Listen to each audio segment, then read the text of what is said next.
Bismillahirrahmanirrahim. Assalamualaikum warahmatullahi wabarakatuh. Waalaikumsalam. Selamat sore Assalamualaikum warahmatullahi buat semuanya. Selamat sore Pak Bayu. Selamat sore Bu Nurul. Sehat Pak? Alhamdulillah sehat. Ini Mantap. mana sih Prisen? Oke. Gimana nih Pak? Yang biasanya kan Pak Bayu remote sendiri, terus sekarang akhirnya semuanya remote. Terkait koordinasi gimana Pak? Remote. Ya kalau buat saya sih ini ya nggak terlalu ada bedanya gitu ya yang sebelumnya dengan ya kan emang udah istilahnya kan udah mulai duluan kan terkait kerja remote ini gitu. Benar. Jadi Kemudian, maksudnya ya biasa aja sih gitu. biasa aja. Oke. Terus kan kalau yang kita benar-benar remote WFH semua itu kan dari Maret sampai Agustus.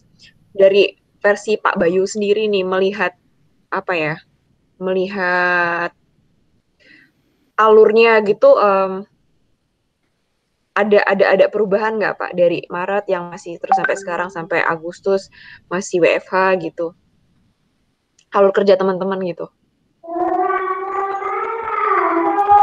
Alur kerja teman-teman ya. Ya seharusnya sih ini ya apa? Ketika kita semuanya udah dipaksa gitu ya, terpaksa untuk work from home ini harusnya sih ada banyak benefit gitu yang bisa kita dapatkan gitu dibanding ketika kita kerja di satu tempat gitu. Nah, salah satunya kalau yang di buku ini dibahas itu adalah terkait distraction gitu. Jadi harusnya ketika kita punya istilahnya ini ya, punya kuasa penuh gitu dengan tempat di mana kita bekerja gitu. Artinya kan kita bisa milih kerja di kamar atau di tempat yang sepi, yang benar-benar terisolir gitu, yang benar-benar bisa membuat kita bekerja dengan nyaman, dengan produktif. Itu ya harusnya itu jadi satu keuntungan ya dibanding misalnya kalau kita kerja di kantor gitu dalam satu ruangan gitu kan ada masa-masa ketika ya kita terpaksa nggak bisa nolak gitu ketika tiba-tiba ada yang datang, ada yang jawel, oh gitu padahal kita lagi sedang dalam kondisi kita sedang mengerjakan sesuatu gitu dan ketika ada yang datang gitu kan ya karena satu lokasi ya kayaknya ya nggak mungkin gitu nanti dulu gitu sana dulu kayaknya ya itu juga mungkin kalau di orang Jawa juga nggak ini juga gitu. Oke. Terus terkait buku ini nih Pak, kenapa memilih buku ini sih? Kan ini sudah dituliskan di Collab tuh udah sejak awal launching jadwal ngoding 3 nih, gitu. Kenapa milih buku ini ya karena pas waktu ada itu ya kebetulan baru selesai baca gitu. Baru selesai ya dulu masih proses baca ya masih baru selesai beberapa waktu yang lalu gitu. Jadi ya waktu itu kayaknya ini bakal bermanfaat gitu buat selain buat aku ya juga mungkin buat teman-teman yang lain ya untuk ini agar bisa tetap produktif gitu. Oke deh kalau kayak gitu kayaknya cukup menarik juga bukunya, kepo banget. Langsung aja Pak Bayu dipersilakan untuk bedah buku pada sore ini. Oke, bismillahirrahmanirrahim. Assalamualaikum warahmatullahi wabarakatuh. Ya, jadi pada kesempatan sore hari ini ya, di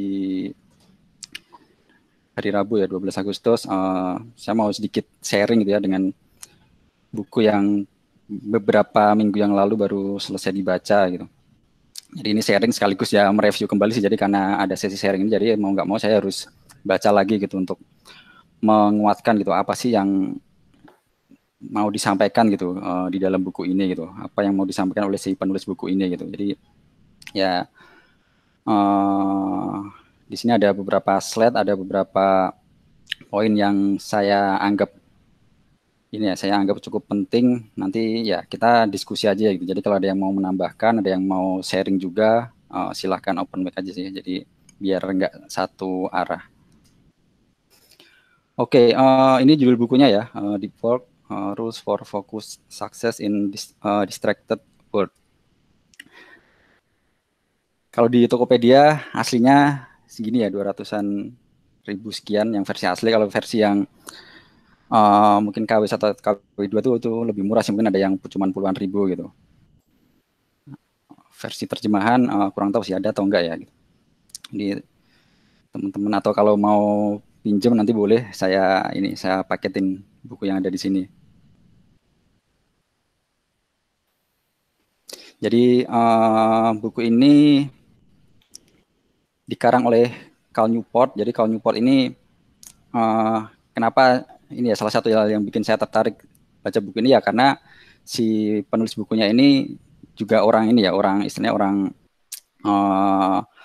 agak geek juga gitu. Jadi dia associate professor dan bidangnya itu computer science gitu. Jadi dia ya kebetulan masih muda juga dan mirip juga ya ininya wajahnya gitu.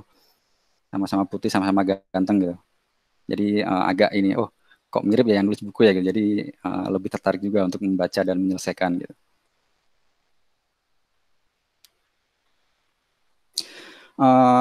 Oke, ya langsung aja ya. Jadi kita bahas satu persatu apa aja sih yang penulis sampaikan gitu di dalam buku ini gitu. Nah, yang pertama adalah ini. Jadi dimulai dari sebuah apa ya ini ya, sebuah hipotesa gitu. Jadi ada 3 tipe orang gitu di dunia ini menurut penulis yang istilahnya di buku itu disebutkan bakal apa ya prosper gitu atau mungkin bakal makmur atau mungkin ya bakal punya pengaruh gitu terhadap kehidupan manusia gitu. Yang pertama itu adalah orang yang punya akses atau memiliki kapital. Kapital itu apa ya? Modal atau mungkin ya orang yang cukup ini ya punya ya modal kayak cukup kaya, orang yang konglomerat yang punya dia bisa istilahnya bisa dengan modalnya itu dia bisa melakukan banyak hal gitu. Lalu yang kedua itu adalah orang yang menguasai teknologi yang advance gitu, yang teknologi yang canggih-canggih. Mungkin kalau di sekarang salah satu contohnya ya mungkin kayak siapa ya Elon Musk gitu atau mungkin Mark Zuckerberg gitu. Menguasai teknologi canggih atau mungkin tambahannya mungkin kalau sekarang ya mungkin menguasai data gitu. Jadi ketika dia menguasai teknologi atau menguasai data dia bakal bisa melakukan banyak hal yang itu bakal berpengaruh terhadap kehidupan banyak orang gitu. Nah, lalu yang ketiga adalah superstars in their field gitu. Jadi orang-orang yang punya keahlian khusus yang langka yang istilahnya benar-benar spesifik gitu. Jadi ya contohnya kalau si penulis di sini adalah ya dia computer science tapi dia ini ya dia tertarik terhadap ya itu tadi ya terkait apa self improvement gitu. Jadi terkait productivity dan lain-lain kayak gitu. Jadi buku-bukunya pun ya semuanya terkait hal-hal itu gitu. Tapi ada nyerempet juga dengan diserempetkan dengan ya bidangnya dia gitu. Jadi bidang digital gitu, computer science. Nah, buku apa di Vogue ini bakal sangat bermanfaat untuk orang-orang yang ada di kategori ketiga ini gitu. Jadi orang-orang yang istilahnya dia butuh untuk ahli atau dia menguasai satu bidang tertentu gitu yang itu bidang itu ya istilahnya cukup langka gitu, cukup langka tapi ya cukup dibutuhkan oleh banyak orang seperti itu. Nah, kalau tadi ada 3 jenis orang, nah berikutnya adalah menginjak ke poin dari deep work. Jadi ada 2 jenis pekerjaan ya kalau kita melihat dari apa ya karakteristiknya gitu. Jadi ada deep work, ada shallow work gitu. Jadi deep work itu ya pekerjaan yang benar-benar butuh fokus tingkat tinggi ya gitu. Sampai saking butuh fokusnya ya sebisa mungkin lalat pun nggak boleh ganggu gitu, nyamuk pun nggak boleh ganggu gitu. Karena ketika ada gangguan sedikit itu bisa jadi ya mengganggu ritme gitu, mengganggu alur atau mengganggu momentum yang udah dibangun gitu ketika dia sedang mungkin berpikir, sedang eksplorasi atau sedang menganalisa sesuatu. Nah, deep work ini adalah jenis-jenis pekerjaan yang dia memang benar-benar create new value ya. Jadi dia benar-benar memberikan nilai tambah dan nilai tambah keluar dan juga secara tidak langsung juga meningkatkan skill kita gitu. Nah, karena deep work ini emang tidak mudah, jadi ya emang susah gitu untuk direplikat. Jadi nggak semua orang tuh bisa melakukan pekerjaan-pekerjaan yang termasuk deep work ini. Nah, apa anti ininya ya, apa istilahnya lawannya gitu atau anti patternnya dari deep work ini ya adalah shallow work gitu. Jadi pekerjaan-pekerjaan yang itu bisa kita lakukan di tengah interruption gitu, atau bisa kita lakukan sambil istilahnya sambil melakukan sesuatu yang lain gitu. Mungkin kalau kayak sekarang gitu, mungkin lagi dengerin ini gitu, mungkin kita bisa nyambi apa ya, mungkin sambil chatting di grup gitu, lagi bahas project apa, tanya jawab apa gitu. Nah itu kalau menurut penulis itu tipikal yang shallow work gitu. Jadi yang emang nggak butuh waktu banyak dan nggak butuh fokus gitu. Jadi ya kita bisa melakukannya dengan disambi melakukan pekerjaan yang lain gitu. Dan ya itu pokoknya pekerjaan-pekerjaan seperti itu, yang pekerjaan-pekerjaan yang tipikalnya yang daily task gitu, yang pokoknya ya tas-tas yang harus dikerjakan dan harus diselesaikan hari ini gitu. Mungkin kayak misalnya apa ya, isi presensi gitu, atau misalnya kalau di tim engineer tuh mencatat ini ya, kalau di tim engineer kan kita ada program untuk mencatat daftar pertanyaan yang diajukan sama teman-temannya gitu. Itu kan mungkin ketika ditanya terus kita menjawab itu mungkin di worknya, tapi ketika mencatatnya itu nah mungkin itu yang shallow worknya gitu. Jadi ya kita bisa mencatat itu sambil apa, sambil chatting, sambil telepon pun kita bisa mencatatnya gitu. Oh tadi orangnya nanya apa ya, oh, tinggal dicatat kayak gitu. Dan itu ini ya tipikalnya adalah ya semua orang bisa melakukan gitu. Jadi ya kalau saya bisa ya mungkin teman-teman yang lain juga bisa melakukannya gitu. Itu shallow work ya. Oke, sampai sini ada yang mau ini nggak? Ada yang mau ditanyakan dulu nggak terkait definisi ini gitu, deep work? Oke. Oke, rekan-rekan, ada yang mau buka diskusi? Open mic ya. Yang pojok kanan atas dihapus dulu dong, distraction-nya dong. Emailnya masuk, Pak. Wah, ya ini kan saking fokusnya ke tengah ya, jadi nggak kelihatan yang kanan atas. Oke. Yuk, ada yang mau tanya? 5, 4, 3, 2, 1. Oke, nggak ada. Tanya, mundane itu apa sih?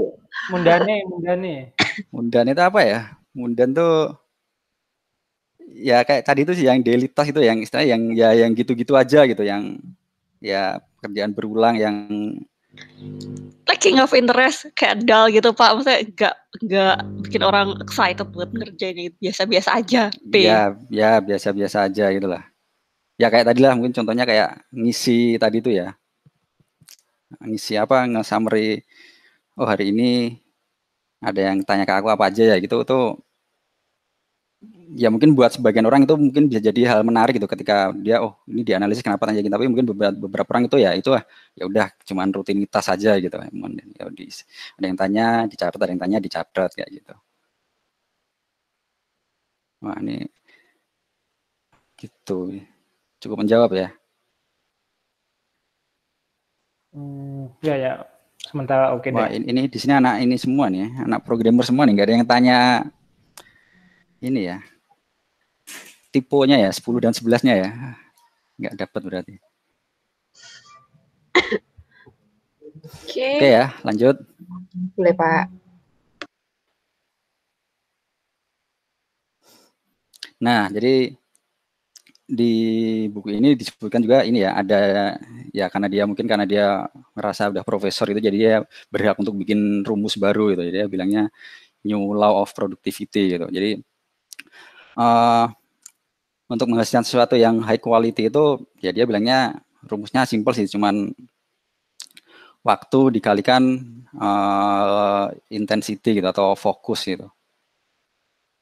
Jadi kalau mau apa,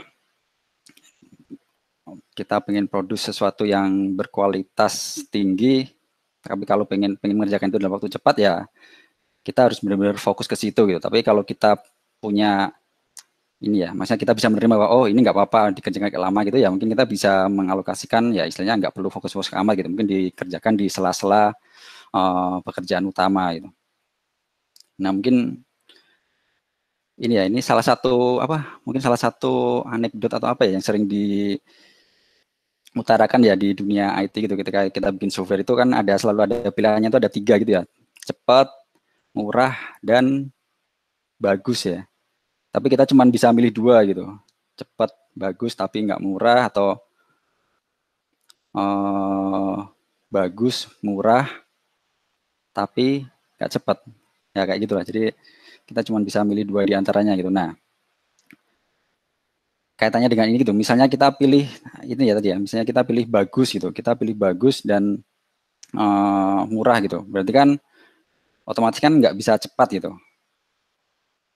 Nah, sebenarnya kita bisa gitu, cepat itu tetap istilahnya ini ya, kalau sesuai rumus ini kan berarti kan time-nya bakal gede ya. Nah, gimana biar time-nya itu jadi kecil gitu, jadi biar waktunya juga bisa cepat gitu. Nah, caranya adalah ya tinggal kita besarkan aja sebelah kanannya gitu, intensitinya itu atau fokusnya gitu.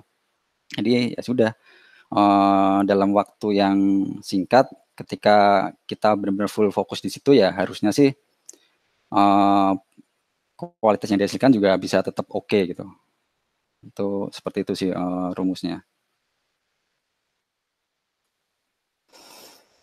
Nah, oke, itu tadi terkait ini ya, mungkin terkait apa why-nya gitu ya, kenapa sih gitu ada istilah deep work gitu, dan kenapa kita harus tahu gitu mana deep work, mana shallow work gitu, dan apa sih pentingnya, kenapa gitu kita harus melakukan deep work ini. Gitu. Nah, berikutnya kita akan bahas satu persatu ya. Jadi how-nya gitu, apa saja sih yang perlu dilakukan gitu untuk melakukan deep work ini. Nah, yang pertama adalah ini ya, jadi kita pilih metodologi atau ya style yang cocok gitu dengan ya mungkin dengan personality kita, dengan environment kita. Jadi deep work tadi kan kata kuncinya nih ya fokus gitu. Jadi ya benar-benar butuh bebas dari gangguan gitu, benar-benar kayak yang mungkin kayak kalau bisa tuh ya benar-benar kayak masuk ke gua gitu udah ditutup rapat gitu. Jadi nggak ada yang mengganggu. Kalau selesai baru keluar dari gua lagi ya ketemu sama yang lain-lain gitu. Nah, cara yang pertama di sini disebutkan adalah disebutnya monastik ya. Jadi benar-benar di sini tuh benar-benar kita kayak ini ya, kayak menyendiri dalam waktu yang sangat lama gitu. Mungkin dalam mingguan atau bulanan gitu sampai ya itu tadi sampai apa yang kita kerjakan gitu itu selesai gitu. Mungkin misalnya kalau ada yang penulis buku gitu ya dia benar-benar mungkin pergi ke suatu tempat gitu atau ya pergi ke suatu tempat atau mungkin nginep di mana di hotel mana gitu sampai bukunya selesai, berharapnya ya di situ dia benar-benar menyendiri nggak ada gangguan. Nah ketika udah selesai ya udah dia baru kembali ke ini ya ke apa rutinitas sehari-harinya gitu. Itu yang monastik. Lalu yang kedua adalah yang bimodal gitu. Jadi yang ini lebih agak nggak ekstrim gitu. Kalau tadi kan mungkin kayaknya juga impossible gitu untuk diterapkan di ini ya di perusahaan sebagian besar perusahaan yang ada saat ini gitu. Untuk biasanya kan cocok kalau yang monastik tadi mungkin cocok untuk yang orang-orang yang ya artis gitu, atau yang dia bekerja sendiri untuk menghasilkan sesuatu yang ini ya yang berkualitas itu. Nah kalau yang untuk kita yang bekerja di sebuah perusahaan atau tergabung dalam sebuah tim mungkin yang kedua ini yang mungkin lebih ini ya bisa lebih mendekati gitu. Jadi bimodal itu ya apa menyendirinya tadi itu hitungannya daily gitu. Jadi misalnya kita seminggu 5 hari kerja gitu.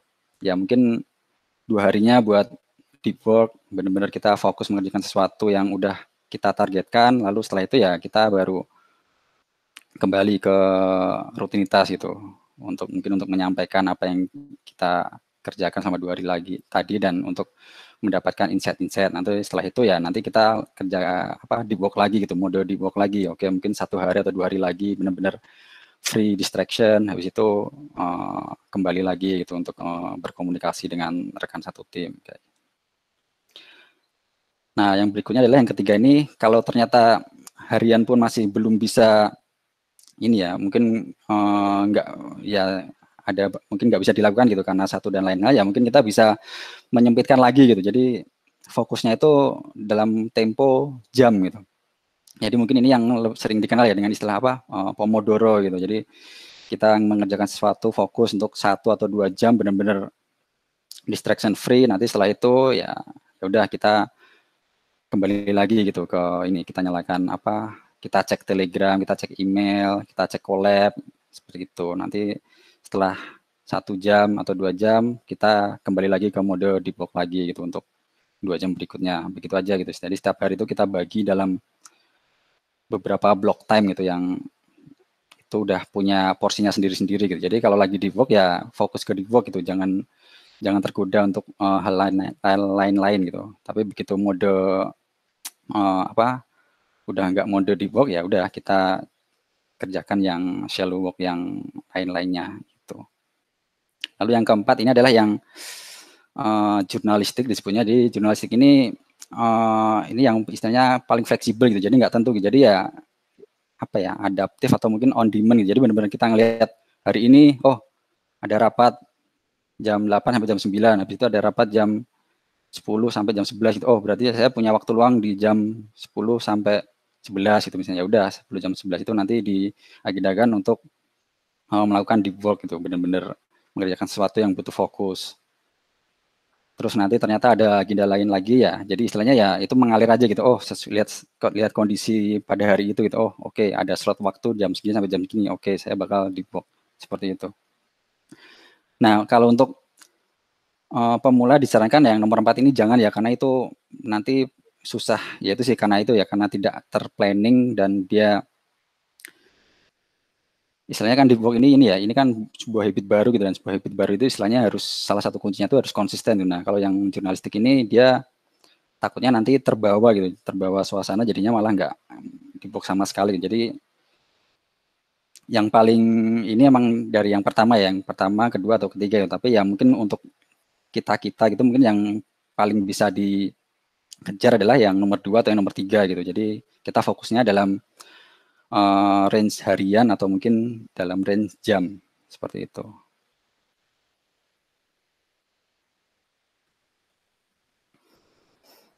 Nah ini salah satu contoh ini ya, salah satu contoh yang tadi tuh yang pertama ya, si monastik ini Carl Jung. Nah ini kayaknya Bu Nurul ini yang kenal ini, siapa itu Carl Jung itu? Siapa Bu itu Bu? Halo, halo. Kalau kita bacanya Kalyung, Pak. Oh, Carl Jung. Salah ya, gimana? Itu siapa itu? Tokoh psikologi, lebih spesifiknya saya lupa. Temennya Abraham Maslow aja. Oke. Ya maksudnya berarti dia ini ya, maksudnya salah satu ini ya. Ya tokoh gitu di dunia psikologi ya. Ya gitu. Jadi ya di buku itu di salah satu di awal tuh di openingnya dengan ini ya. Jadi si Carl Jung ya biasanya itu dia ya kayak gitulah, dia mungkin ilmuwan gitu ya, atau mungkin psikolog gitu, dia butuh melakukan riset yang mendalam itu. Nah dia bangun ini ya, sebuah bangunan kayak gini, kayak kastil tapi kecil gitu ya. Dia setiap tahun tuh menghabiskan lebih banyak waktu di sini gitu dibandingkan di kantornya gitu. Di sini ya bisa dalam waktu bulanan gitu, benar-benar di sini menyendiri. Enggak ya, dulu juga nggak ada internet sih, benar-benar ya istilahnya dia nggak berinteraksi dengan orang lain ya. Di sini dia benar-benar mengerjakan apa yang sedang dia kerjakan gitu. Dia benar-benar fokus ke satu hal yang dikerjakan. Kalau udah selesai ya dia kembali ke kotanya gitu, ke tempat tinggalnya gitu. Itu. Atau mungkin contoh lainnya ya ini ya, yang disebutkan juga di situ adalah si penulisnya Harry Potter ya, si J.K. Rowling itu ya, dia ada satu masa dia kesulitan gitu untuk menamatkan seri Harry Potter itu, dan akhirnya dia memutuskan untuk menginap di sebuah hotel gitu untuk sehari, dan di sehari itu dia merasa kok produktivitasnya kok meningkat banget ya gitu. Akhirnya keterusan gitu sampai berminggu-minggu di situ, sampai akhirnya seri Harry Potter selesai itu ya dia mengerjakannya di hotel itu gitu, hotel yang sebuah hotel bintang 5 gitu ya, di aku lupa sih di Inggris atau di Scotland gitu. Jadi ya mungkin kita nggak se-ekstrim itu, tapi kira-kira ini ya dapat ya idenya gitu. Jadi emang ada momen-momen yang mungkin kita butuh menyendiri untuk mengerjakan sesuatu yang itu emang butuh fokus gitu. Oke, nah tadi setelah kita menentukan ini ya, menentukan stylenya yang cocok, itu yang cocok dengan kita dan lingkungan kita, berikutnya adalah ya melakukan ritualnya gitu. Berarti udah jam 5, lanjut nih, nggak apa-apa Bu? Biasa. Boleh Pak, lanjut Pak.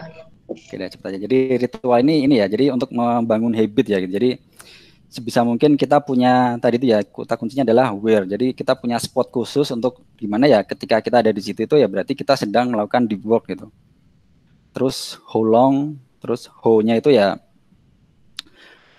bagaimana kita akan melakukan deep work gitu. Apakah mungkin ya ini terkait dengan task ya, apa yang akan kita kerjakan, apa yang akan kita lakukan untuk menyelesaikan itu. Terus ada juga terkait support gitu. Support itu ya mungkin ya misalnya kayak sekarang itu mungkin di Seragen lagi panas, support ya berarti kita butuh AC atau kipas angin gitu, atau mungkin butuh kopi gitu buat biar melek gitu, biar lebih ada apa fokus booster gitu, seperti itu. Dan ini kalau bisa tetap ya gitu. Jadi tiap hari itu ya wear-nya itu sama, hulungnya juga sama, hu-nya sama, dan supportnya juga sama gitu. Jadi ini langkah membangun habit ya, karena habit itu kan sesuatu yang istilahnya bisa kita lakukan tanpa perlu mikir lagi gitu, dan untuk melakukan itu ya kita harus istilahnya harus konsisten gitu ya, di tempat yang sama, di waktu yang sama gitu. Kayak jadi judul lagu ya. Oke, nah kalau terkait habit nanti mungkin ada yang tertarik untuk membahas buku ini ya, ada buku namanya Atomic Habit di Tokopedia ada juga. Ya, oke, ini referensi aja sih. Next, lanjut. Nah, langkah berikutnya yaitu sih ketika kita misalnya kesusahan gitu untuk membangun habit untuk melakukan deep work tadi, yang perlu kita lakukan adalah ya ini sih, bikin sebuah apa ya, grand gesture gitu atau bold move gitu. Jadi benar-benar sebuah aksi yang wah, ini kalau begini terus kayaknya nggak jalan nih ya. Terus ya mungkin kalau misalnya yang biasanya kerja di rumah mungkin bisa coba untuk sekali-sekali aku mau kerja di kafe dah gitu, atau mungkin justru malah kerja di hutan gitu, atau di kebun atau di taman, atau mungkin kalau di sini di tengah sawah gitu yang suasananya beda, dan mungkin itu diperlukan gitu untuk ini ya, untuk menandakan bahwa oke, aku ada niatan nih untuk di work gitu. Oke, itu mungkin bakal kembali ke personal masing-masing ya, apa yang perlu dilakukan gitu, apa grand gesture yang perlu dilakukan untuk mendukung deep work tadi. Nah, lalu berikutnya adalah tipsnya di buku itu sebenarnya adalah execute like a business gitu. Jadi ada 4 poin yang perlu kita ini ya, kita ketahui gitu.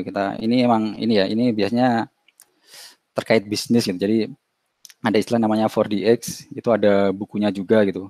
Buku khusus terkait ini, dan itu dimention juga di buku di work ini. Jadi ketika kita mau menginisiasi sebuah deep work itu kita harus menentukan 4 hal ini gitu. Jadi pertama adalah fokus pada goal yang benar-benar ini ya, widely important gitu, benar-benar 1 atau 2 goal yang ingin kita capai gitu. Jadi jangan banyak-banyak, tapi benar-benar kita pilih 1, kalau bisa ya 1 gitu, atau 1 maksimal 2 gitu, yang benar-benar important dari sekian banyak goal yang ingin kita raih tadi itu. Jadi baik lagi sih, ini biar fokus. Lalu yang berikutnya adalah act on lead measure gitu. Jadi kalau katanya dengan deep work berarti lead measure ini ya apa, sesuatu yang bisa kita ukur dan istilahnya kita punya kontrol gitu untuk melakukan itu gitu. Jadi kalau terkait deep work ya berarti kita bisa mengatur gitu berapa jam dalam sehari gitu kita mau mengalokasikan untuk deep work gitu. Misalnya apa, deep work kita tadi misalnya terkait menulis buku gitu.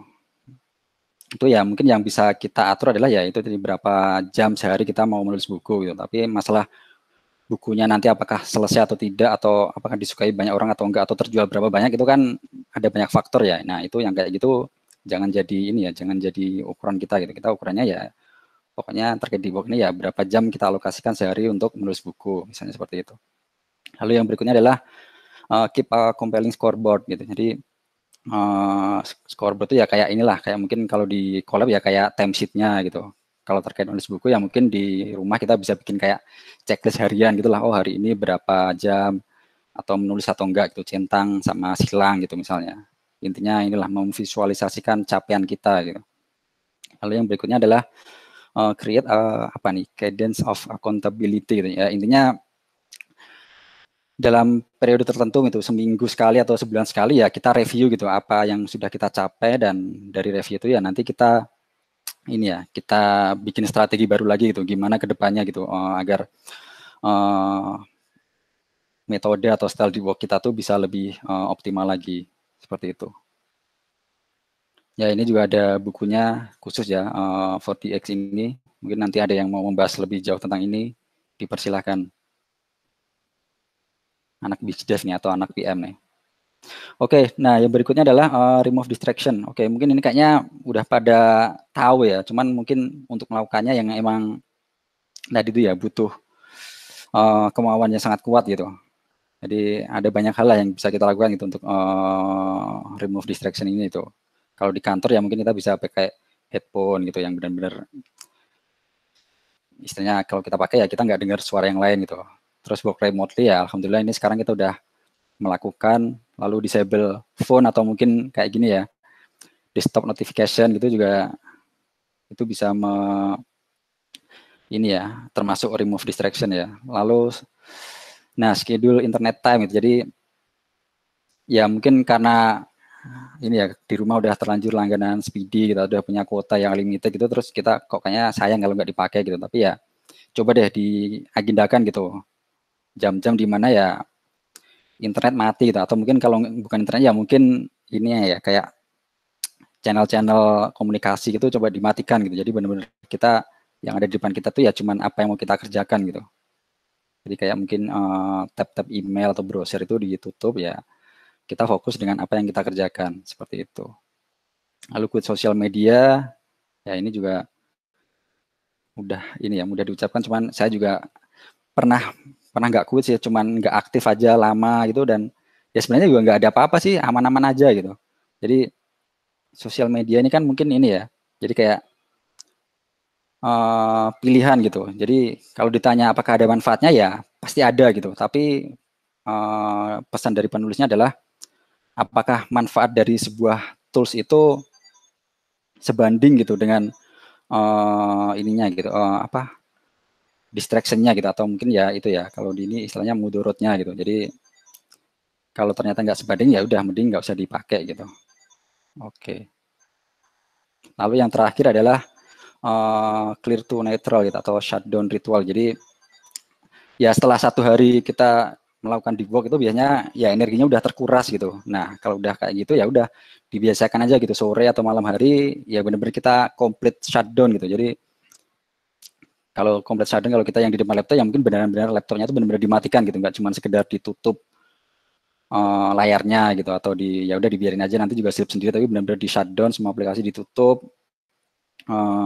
Dan mungkin ada ritual-ritual lain gitu, mungkin ada yang suka ngecek email dulu malam-malam memastikan semua email dibaca, mungkin ada yang ngecek semua collab sudah dibaca, sudah direspon seperti itu ya. Jadi ada shutdown ritual gitu, benar-benar menandakan bahwa oke, hari ini aku udah selesai bekerja gitu, udah istirahat seperti itu.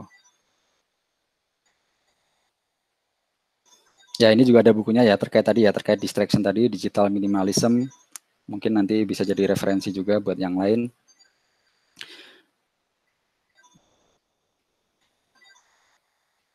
Oke, yang terakhir adalah ini ya, embrace boredom. Nah ini tanya lagi nih ke Maisa nih, embrace itu apa ya saya? Padanan yang ini bahasa Indonesianya gitu yang gampang di. Kalau bisa dibilang kayak memeluk gitu, tapi kalau dalam iya, konteks makanya. ini kayak lebih ke menerima bordommu sendiri gitu. Ya, menerima ya. Aku juga tadi mikir apa ya, masa memeluk gitu. Atau mungkin ini kali ya, apa ya?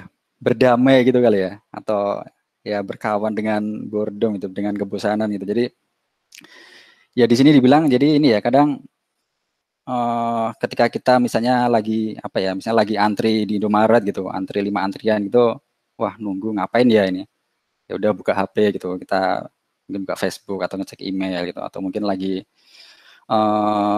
di kendaraan gitu, nggak bisa ngapa-ngapain ya cek email atau buka HP baca buku gitu. Nah kalau di sini disebutkan coba deh sekali-sekali ya udah nggak ngapa-ngapain aja gitu, cuman misalnya ngelamun, merenung, atau mungkin ya cuman ngelihat apa yang ada di depan atau ada di samping gitu, lihat pemandangan gitu. Jadi itu sarana buat ini ya, buat melatih apa istilahnya tuh dibilang itu detox gitu. Jadi ya udah nggak usah mikirin apa-apa biar otak tuh relax, otak tuh ya mengawang kemana-mana ya, nanti dari situ biasanya justru malah bakal dapat ini ya insight gitu, bakal dapat ide-ide menarik yang nanti ketika kita kembali ke rutinitas pekerjaan itu bisa jadi ini ya, bisa jadi amunisi gitu untuk kita meningkatkan produktivitas kita gitu. Jadi ya nggak selamanya ini ya, nggak selamanya bosen itu negatif gitu. Jadi mungkin bukan bosen ya, apa istilahnya ya? Istilahnya kalau kita lagi nganggur gitu ya, ya udah coba sekali-sekali ya kita latihan itulah. Benar-benar nganggur ya sudah nganggur aja gitu, nggak usah ngerjain apa-apa gitu. Tapi ya jangan porsinya jangan banyak-banyak ya gitu, karena kalau jadi banyak-banyak nanti jadinya pengangguran gitu. Tapi ini ya istilahnya ini adalah take a break gitu. Ya udah take a break dari pekerjaan dan hal-hal lain gitu yang menyangkut produktivitas itu. Jadi istilahnya ya inilah tidurnya otak gitu, istirahat. Oke, paling seperti itu sih, Bu. Dari saya, terima kasih. Mungkin ada yang mau didiskusikan atau ditambahkan. Oke. Ya, Oke, sorry bentar aku ada telepon. Oke. Baik, Pak Bayu.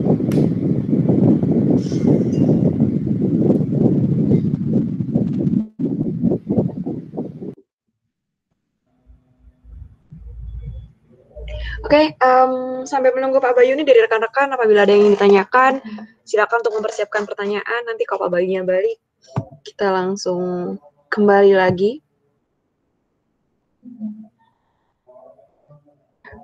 Ataupun buat rekan-rekan yang sudah selesai kerjanya, mungkin tinggal fokus ke radio ngoding aja, bisa sambil cek timesheet-nya ya. Timesheet.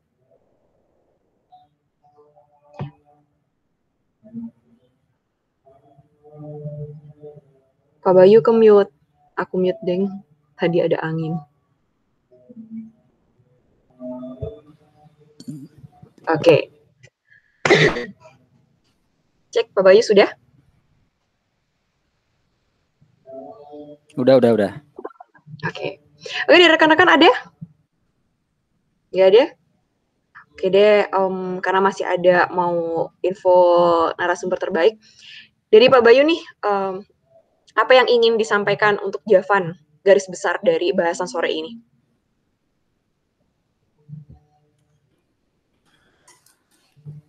Garis besarnya apa ya? Ya jadi ini sih mungkin ini ya. Tadi sih sebenarnya saya malah mau ini ya, mau ngasih pesan buat teman-teman nih, terutama teman-teman engineer gitu ya. Coba dong ini speak up gitu ke SPV-nya gitu atau ke mentornya gitu. Maksudnya menjadwalkan itu, Mas, saya jam segini sampai jam segini ini dong mau fokus itu enggak boleh ya, saya jam segini sampai jam segini saya unresponsif gitu, saya jam segini sampai jam segini saya mau mengerjakan A gitu. Jadi kayak di sini ada Ricky nggak ya ini ya, Ricky kayaknya kemarin sempat mengangkat masalah itu juga gitu, jadi diajakin rapat gitu kok, wah kok rapatnya di tengah-tengah sih, ini apa istilahnya merusak momentum gitu. Aku, kalau bisa tuh rapat tuh ya udah dikumpulkan itu pagi semua gitu atau sore semua gitu. Jadi biar ya ketika kita lagi asik gitu ya, kalau engineer kan mungkin lagi asik di depan editor gitu ya, ya udah dia bisa ini ya tidak terdistract gitu loh. Ini nggak ada Ricky ya di sini ya? Oke. Wah iya nih si Ricky nggak ada nih. Nggak ada, Mas. Pernah, halo Pak, mau Mas tanya nih Pak? Ya nggak tanya sih, aku pernah diskusi juga tentang hal itu ke Mas Ricky juga. Jadi kayak kesannya tuh kita lagi serius nih, udah dapat idenya mau ngerjain, terus tiba-tiba ada pertanyaan banyak banget keluar di chat, atau tiba-tiba diajakin meeting gitu, kayak seakan-akan tuh udah males gitu, ntar kalau idenya hilang gimana, selalu ada hal-hal kayak gitu. Dulu kayaknya udah pernah dibahas juga kalau untuk semua meeting itu mau dipindah ke hari Jumat semua, tapi nggak tahu kalau sekarang. Wah itu juga ada ini dari Dik tuh. Mau matiin tele buat menganalisis. Nah itu juga bisa ini ya, maksudnya bisa dicoba gitu.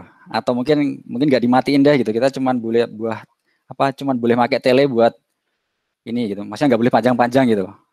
Maksimal cuman 2 atau 3 kata gitu. Jadi ya kan sebenarnya harapannya kan tele itu cuma buat pertanyaan ini ya, pertanyaan yes or no gitu ya, atau kapan gitu. Bisa nggak gitu. Kalau yang butuh panjang-panjang ya itu di collab aja gitu. Oh, berarti jadi tetap ada ini ya Pak ya, ada ruang diskusi sendiri untuk memperjelas pekerjaan gitu ya maksudnya ya.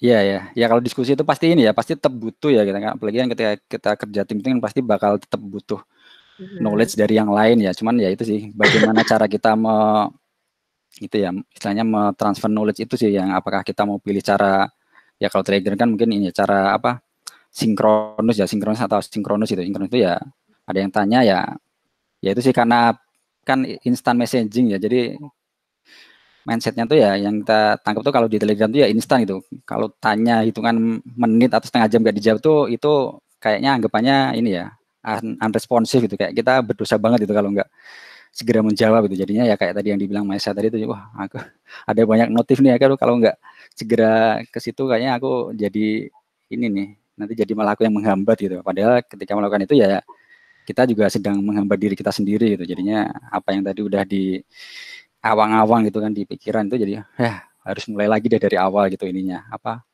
proses deep work-nya gitu. Oke, berarti ini bisa jadi masukan juga sih buat saya terkait komunikasi ya dari tadi Pak. Oke deh. Oke. Masih ada lagi Pak?